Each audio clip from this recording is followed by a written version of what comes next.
And now, folks, it is time that we will be capping off this episode with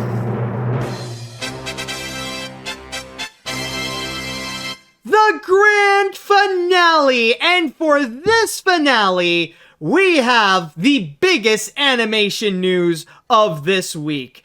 What is debatably the biggest night in animation of the year. And finally, the time came and we have seen all the winners. Well, actually, before we do get into that, Stefan, well, I know we discussed this a little bit, but have you actually seen the show, like the live stream of the show? Yeah, I watched it live on Saturday night. I watch it every year since they started live streaming it in 2012, and I just that and the Oscars is sort of the only one of these award shows I watch every year. I used to watch the Golden Globes, and then when they left for a little bit, I realized I didn't miss them. So now it's just the Oscars and the Annies, and I thought it was a great show. I thought it was well produced, a lot of fun moments. The part that's sort of getting the most attention, it seems, is Eric Bauza saying to release Coyote versus Acme as Daffy Duck, and that's a great moment that's sort of gone viral, and seen a lot of artists have fun with that, with like animating Daffy Duck saying that, and then like some of the speeches I thought were great, and overall, the winners were well chosen, and yeah, I thought it was a pretty fun show.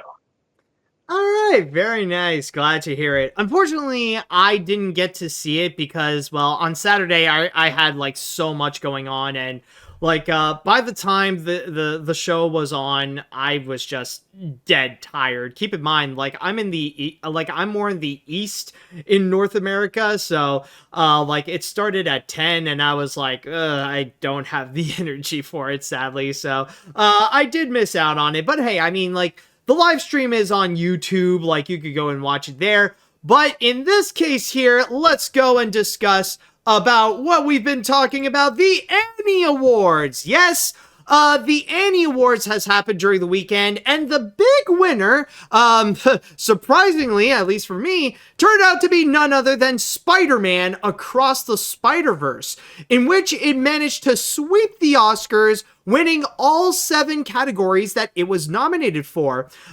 These would go, actually, I'll use the Wikipedia article, it'll be easier to navigate to. The awards that it managed to win include Best Production Design, Best Music, Best Editing, Best Directing, Best Character Design, and then we also have Best Animated Effects, and then, of course, Best Animated Feature.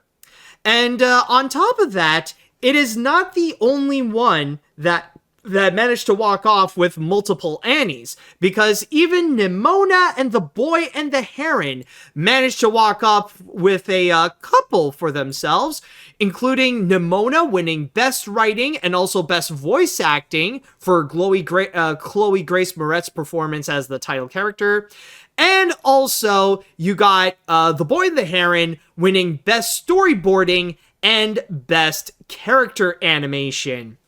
Now, for the TV and broadcasting, or the series categories, the big winner turned out to be Blue Eye Samurai, in which it almost swept, winning 6 of the 7 nominations that it got, including Best Writing, and then it was also nominated for Best Production Design, Best Editing. Then you also have Best Character Animation, Best Animated Effects, and finally, Best Mature Audience Animated Television / Broadcast Production. And then on top of that, the other winners, or the multi-winners, include Marvel's Moon Girl and Devil Dinosaur, in which it won for Best Voice Acting for Diamond White as Lunella Lafayette, aka Moon Girl. It also won for Best Storyboarding, as well as Best Character Design. And then you also have Star Wars Visions, in which it won for Best Music for the segment Owl Song, and also Best Directing for the Cartoon Saloon segment. Where is it? Hold on a sec. Oh, no, that's not you.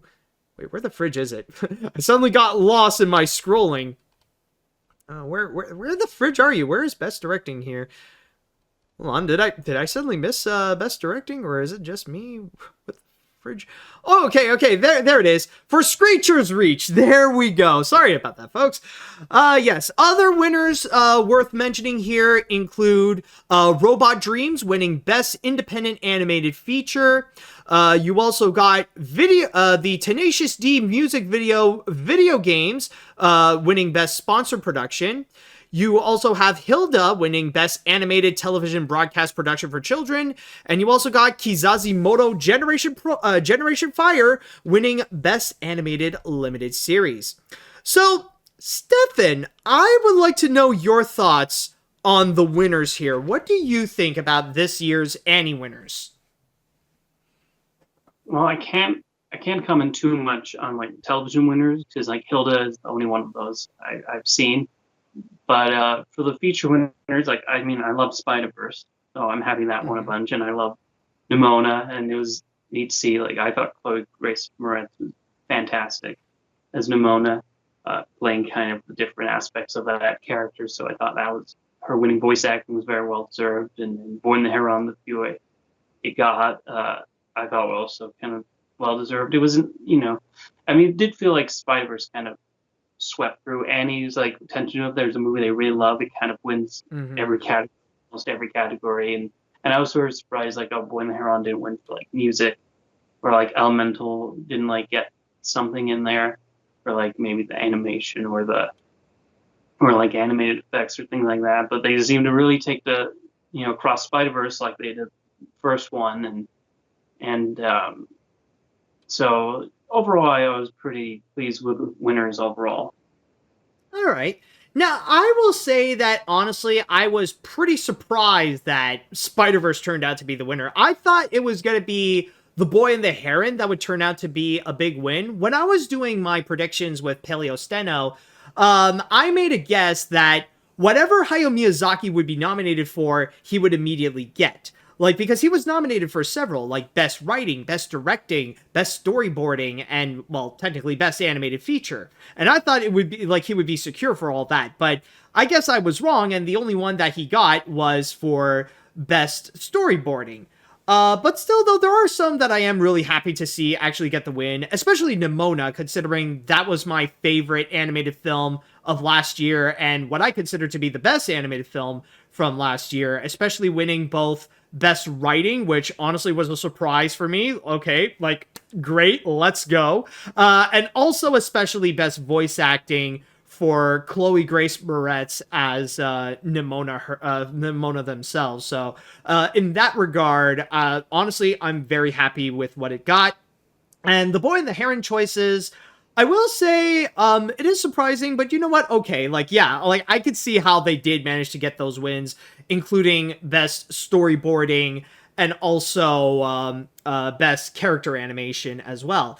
I'll say now, much like you, I can't really comment too much in terms of the winners for the television and streaming category. Like, I have yet to check out Blue Eye Samurai or Moon Girl and Devil Dinosaur, although I have heard amazing things about them. I know I should. But then there is the big winner being Spider-Man Across the Spider-Verse. And keep in mind, I love Across the Spider-Verse. I think it's so far the best thing Sony Animation has done. I think it, and like very close to Nimona, it's also one of the best movies of 2023. And there's a lot of them that I definitely do understand how it would get a lot of those major wins and a lot of the achievements that they have received. But I am not going to lie, because of the fact that they did another sweep this year, I am disappointed by the results that we got at this year's Annies. And personally, I am sick and tired of the Annies continuously doing these sweeps all the time. I just personally feel like it is unprofessional of them to keep having this happen again and again and again. And even with Spider-Verse, like, number one, it kind of feels unfair where it shows that they would have this massive bias for Spider-Verse. I mean, yeah, like, Spider-Verse, there's no denying it deserves to get some awards, but couldn't it at least share with some of the others? Like maybe give at least one to either Elemental or Mutant Mayhem. Like they were also like they've done a lot of great achievements in terms of their categories. Like I would have personally given best animated effects to Elemental, or I even give Mutant Mayhem at least one, like maybe production design or something like that. And on top of that, like the reason why I'm just sick and tired, and again, it's not because Spider-Verse got the sweep, it's just how these sweeps are just so commonly happening. I thought last year, like, we would see the end of that because Guillermo del Toro's Pinocchio was the big winner, but it didn't win in all the categories that it has gotten. But with Spider-Verse, on the other hand, like, again, like I mentioned, all the categories that it was nominated in, like, it got 7 nominations and it got all 7 wins. And they keep doing this again and again and again and again. Like, maybe not literally year after year, but we've seen this all the time with stuff like with Coco, and then it happened again with Into the Spider-Verse, and then again with Klaus, and then again with both Soul and Wolfwalkers, and then we saw that again with Mitchell's versus the Machines, and now we're seeing that again with Spider-Man Across the Spider-Verse. It makes it feel like the Annies are just not worth it, and honestly, it makes me question like how the voting process is going. I mean, like, yeah, it's technically better than how they did it back in like 2010 and stuff like that with the whole controversy related to How to Train Your Dragon. But I feel like with the way the Annies approach the voting system, it's no different than how people criticize the Oscars with how they would try to vote for Best Animated Feature. And it's kind of like the same way. It feels like a biased fanboy from Twitter is in charge of the Annies and they just blindly pick the movie that they love the most. It's like, oh, I love Spider-Verse, so I'm gonna vote for whatever it's nominated in. You know, like, instead of actually fairly looking upon all the other movies to see if they would be merited as well. So honestly, in my opinion, I just feel like this is really why I feel like a lot of the credibility of the Annies is just taken away because of these never-ending sweeps that they do every year. And now we're starting to see that happen with the TV and streaming categories, where it's not just with Blue Eye Samurai, but even in one of the previous years, they did that with Arcane as well. Like, I know I'm going on this massive tangent, but it's just something that I feel like I'm just tired of seeing with the Annies happen again and again. And I know, I'm ranting about a freaking award show, you know, like that. It's like, it's old man yelling at cloud. But still, though, it's just, seeing this happen repeatedly is just tiring for me. I know, like, I let out a lot on you, Stefan, with that, but do you understand where I'm going with this?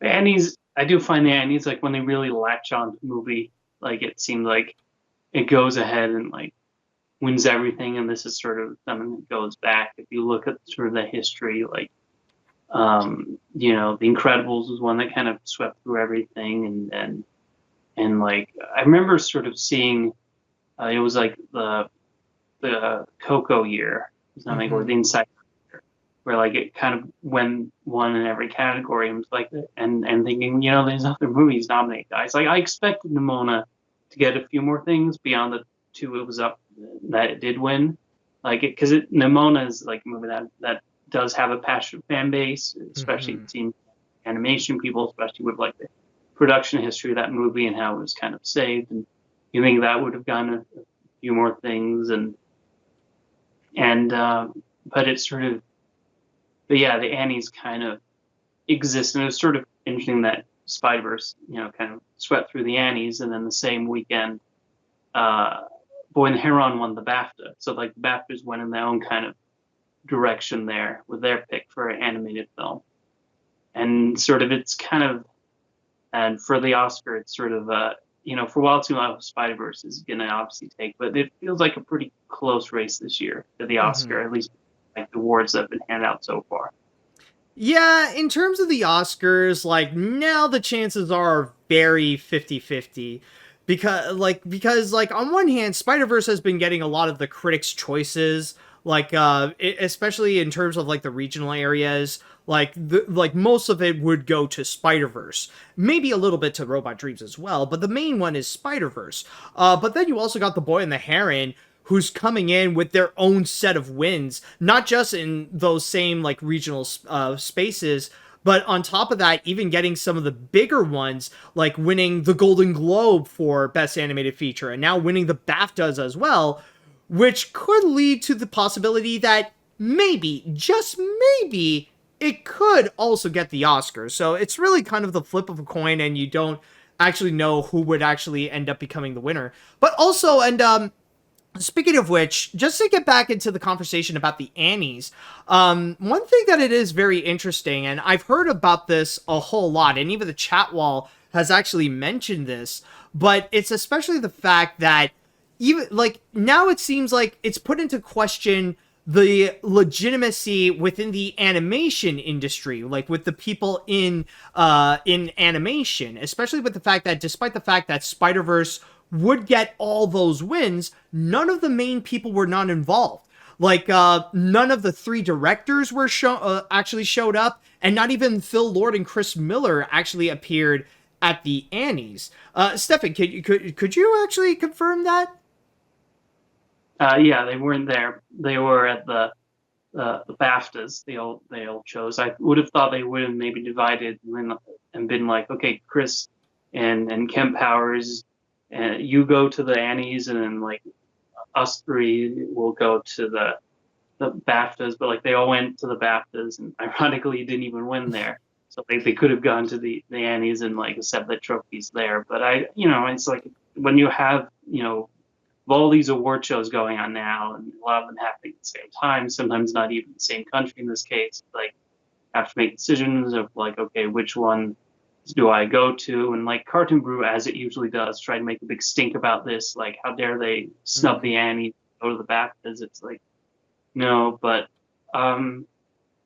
so it's sort of that tricky element. Like, they all have to, but I'm sure they'll all be there at the Oscars, and it's like so many award shows going on now, but you can't go to all of them. Like I remember there was like I think like last year, like I think the Producers Guild and the Annies were on the same time. So Guillermo del Toro apparently like had to rush from like that building to get to the Annies. Right.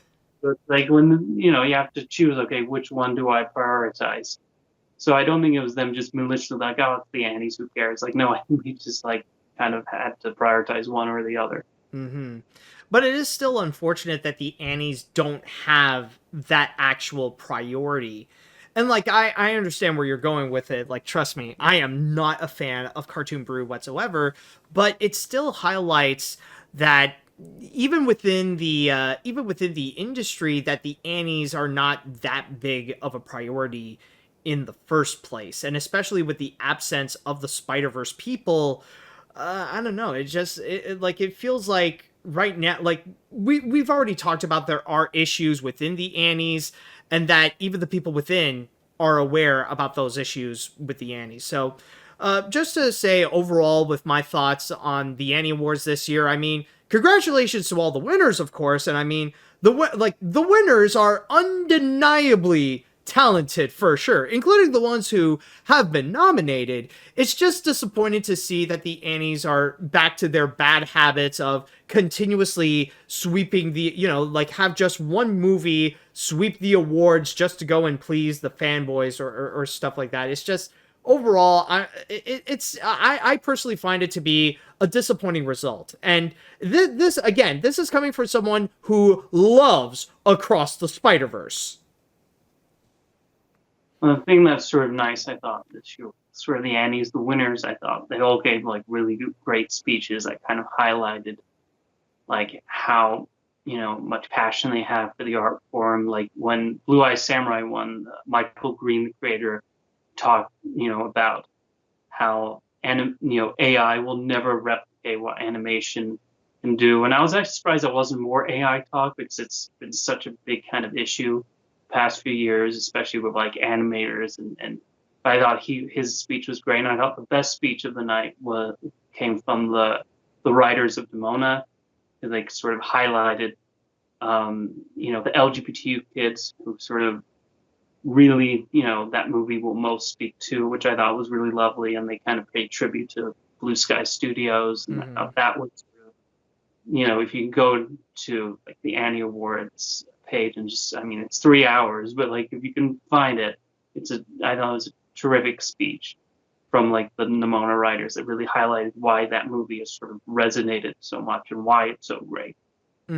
Yeah, yeah. I mean, you do bring up a good point. Like, even with my tangents and rants about the Annies and stuff, like one thing that, of course, I did miss out is the speeches, and that I know, like, they can be great highlights for sure. All right, so with that said, I'd like to go into the chat wall, and now I want to ask you all, how do you feel about the results of the Annie Awards? Are you guys very happy about it? Are you guys a bit disappointed? Let me know what you think, and especially if you have seen the show, I would like to know your thoughts. So let me all know what you think here. Let's see. I'm disappointed that the Annies still have the habit of giving one specific film/TV show. Like, it's not fair that for everyone participating in the category. I love Across the Spider-Verse, but I just wish it just get a few awards and share it with the other films. Same for Blue Eye Samurai. Regardless, I'm still satisfied with the show and the wins they got. Congrats to them on the achievements that they have earned. Also, huge amen to Eric Bauza on his speech on Coyote versus Acme, of course.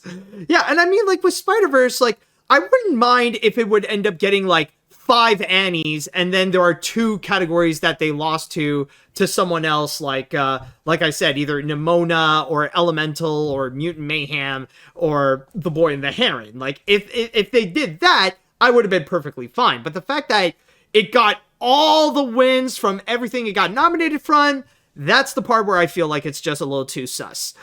Anyways, did I read this one?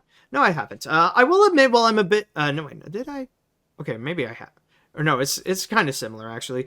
Anyways, I see where you're going, Matt. It can be annoying sometimes. However, I do believe that most of the wins were well-deserved, especially the writing award win for Nimona. Do you recall about the controversy of DreamWorks as How to Train Your Dragon sweeping the Annies in 2011? Also, since The Boy and the Heron won the Golden Globes and BAFTA, and Spider-Verse winning Critics' Choice Awards and Annies, which film could win at the Oscars? I don't know. That we'll have to just wait and see. Let's see now. First of all, I do want to congratulate to all the winners at the Annies this year. I do think most of the films absolutely deserve the win, including Nimona and The Boy and the Heron. But I do understand why you have legitimate criticism towards the Annies. We need more diverse winners. I know you already seen this on Blue Sky, but I was lucky enough to meet Troy Quane and Nick Bruno, Eugene Lee Yang, and the producers of Nimona yesterday, and see Nimona on the big screen. Oh, awesome. Oh my god, good on you, dude. A little jealous. But anyways, as someone who has worked on Kizazi Moto, I am very happy that it won Best Animated Limited Series. I was on the team for the episode Hatima at Studio Miala. Studio Mala. Okay, gotcha. Thank you. It was very fun and transformative experience. It'll be nice if there was such a thing as ties at the Annies. I mean, the Oscars got away with it once, but overall, I am very happy with the results anyways. Congratulations to all the winners, and I'm especially happy about Kizazimoto being one of them. Hey, awesome. Congrats to you then also. Anyways, I'm pretty much the only one here who knew Spider-Verse was going to win, but didn't expect a sweep like this with the first Spider-Verse film, given how Spider-Verse is doing well with critics groups and guild awards. I'm happy to see Blue Eye Samurai win along with the Spider-Man 2 game, Guardians of the Galaxy Volume 3, and Robot Dreams, as those were good choices for wins. Congrats to all the winners from this year's Annie Awards, and also Eric Bauza's speech is just brilliant. Give this man a round of applause, everyone. Of course. I think I'll read one more and then we'll cap this off. I am honestly happy that Across the Spider-Verse became the big winner at the Annies. Yeah, the Annies pulled out another sweep where they just gave out most of the awards that Spider-Verse, because of their biases and to satisfy the fans, is just scummy. But I am happy for the winners that got the wins and that they are well-deserved. Congrats to all the winners. Also for the Oscars, it's going to be a toss-up.